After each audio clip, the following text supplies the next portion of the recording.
Hello, ladies and gentlemen, and welcome to AJG Sports Talk. And today we're going to be talking a little bit about baseball. We're going to discuss a little bit about football. I'm going to give you my analysis, my opinion of what this week's matchup will look like for the Jets and Giants.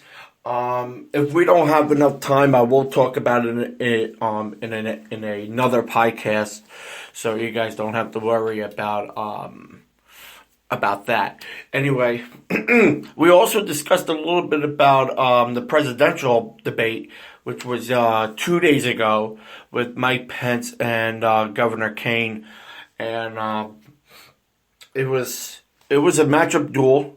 I feel that Governor Pence had a little bit more of a better approach than Senator Kane.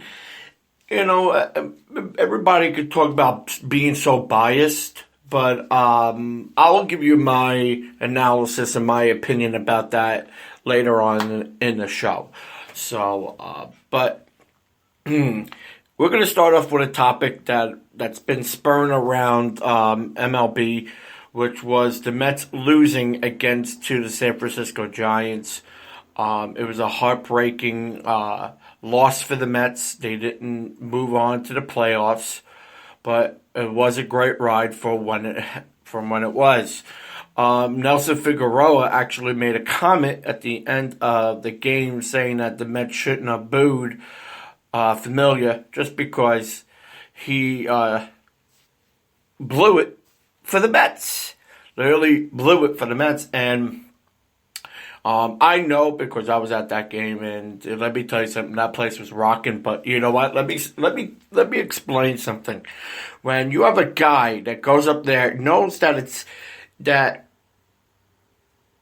the playoffs is in the palm of your hand at the moment. And there was a pitcher's. Let's just explain it where it is. It was a pitcher's duel. Syndergaard was on his game. 13 strikeouts. Bumgarner, 15 strikeouts. You got to give it for when it's due. They both had great games, and it had to come down to the bullpen. If it didn't come down to bullpen for San Francisco, then I think it would have been where it was. I think it would have still be 0-0. But it ended up not happening that way, and it didn't happen for the Mets. They ended up pitching him the whole ride. Syndergaard looked a little tired late around in the sixth inning. You know, he just looked real tired. And listen, when you're throwing 100 miles an hour and you're throwing that like 86 times or 90-something times, you get tired after a while. And I will say the Mets had a great ride. What I don't like is that this guy Cespedes, okay, we could all make claims about Cespedes and how good he was during the season. He doesn't get it done in the playoffs. This guy doesn't do nothing. And I mean, I understand you want to be the hero, but this guy doesn't get it done in major top situations. And that's a problem when you can't get it done on the biggest stage of them all. That shows that your lack of production is very lackey and that you can't get it done. Mm-hmm. Simple as that. That means you just can't get it done. And you know what? The Mets had a great season. Give it to Cespedes. He had a great season. He did a good job. He just can't get it done in the biggest stage. And neither can Familia. Familia had, 52 saves, if I'm not mistaken? 52 saves, and you can't get it done in the playoffs. How sad is that you can't get it done in the playoffs? He did this last year. Around the same time, he couldn't get it done. And we can sit here and we're allowed to voice our opinion in a ballpark where we know the situation going in from last year. You get booed. Listen, criticism happens in the biggest stage of them all in a big city called New York City.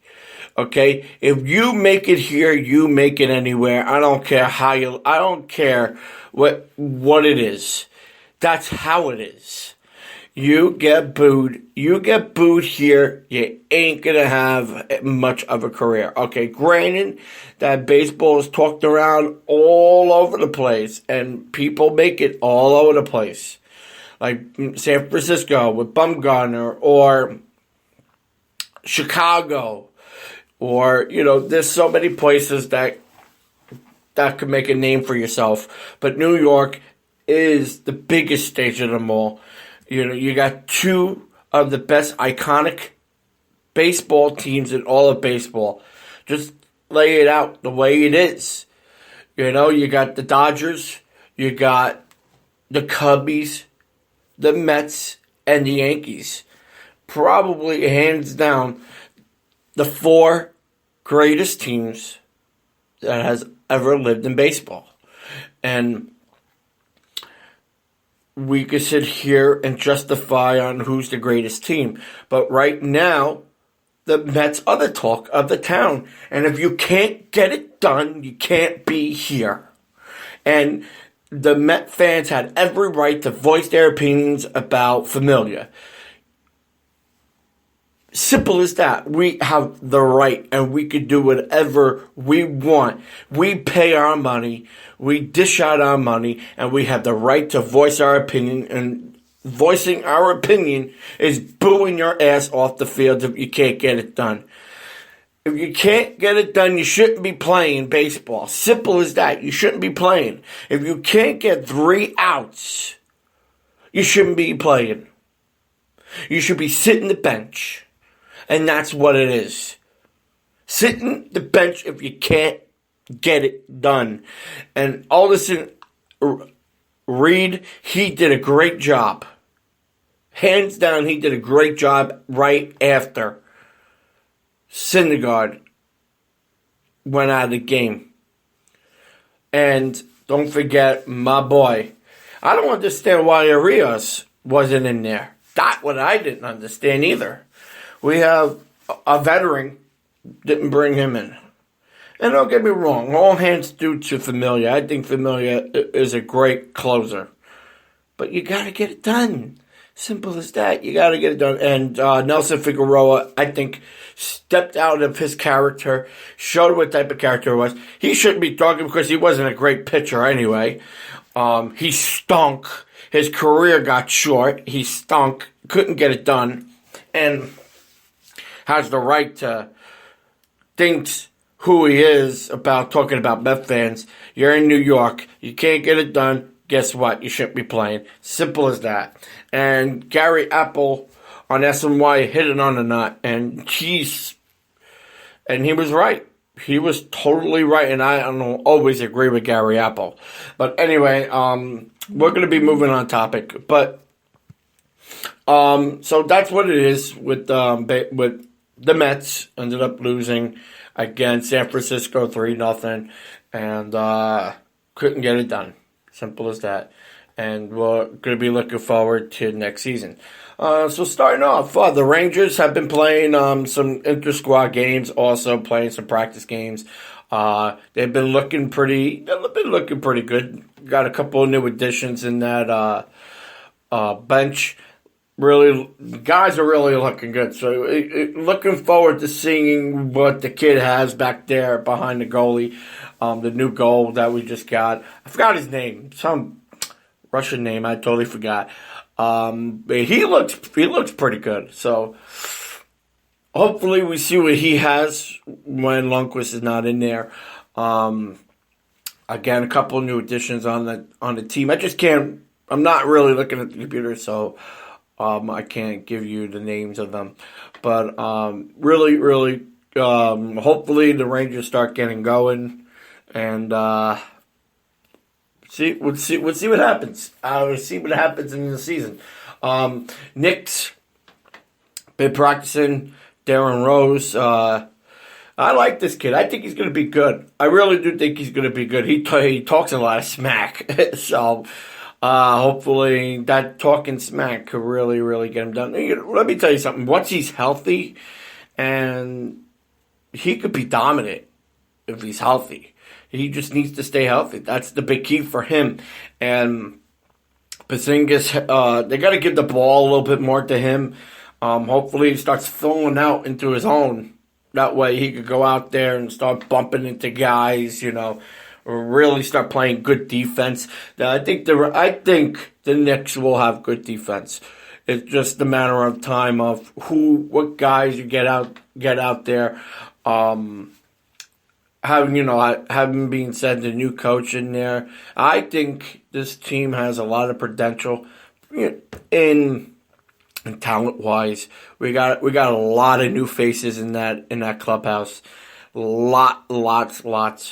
I really do see them going like at least 36 games, maybe 36, 40, just to start out, because they're going to be starting out. And once they go and it would be cool if they could go and get a big name, maybe next year, hopefully, and maybe start filling out, helping Carmelo Anthony out just a little bit. I think Darren Rose will help him, take the pressure off him a little bit. Because, the past couple of years has been on Carmelo Anthony's shoulders. And, a lot of the fans give him a lot of beef. Carmelo Anthony's a little overrated, but he is still good. Gotta give him that. He's still good on the court. Again, we'll see what he has in the tank, because if he could just get this team going a little bit more, with Darren Rose, have him start, doing the job as well. I think this team has a lot of potential. It has, you could have easily 40 wins, I would say. But having new faces on the team, and thank God that Darren Williams, he's gone. We don't have him as a coach, but I do see this team looking very, very good this year. I think all the teams are going to look good this year, not including the Jets. The Jets, I don't know what's going on with them, but anyway, we'll be talking about that in another show. So I want to thank everybody here for listening in. Again, this is the AJG Sports Talk show, and if you guys have any questions, any concerns, please come in, chat with us. Please like, tweet, and subscribe to my channel. If you want to hear some more videos here or any more podcasts, please feel free to go to my website at ajgsportstalk.com, and you can go on there, and we'll have all the episodes on there if you want to listen to them. Again, please go check them out. If you're a sports fan, please feel free to read all the blogs that we keep daily. And hopefully we see everybody in the next video. And please, again, go check us out on our website at ajgsportstalk.com.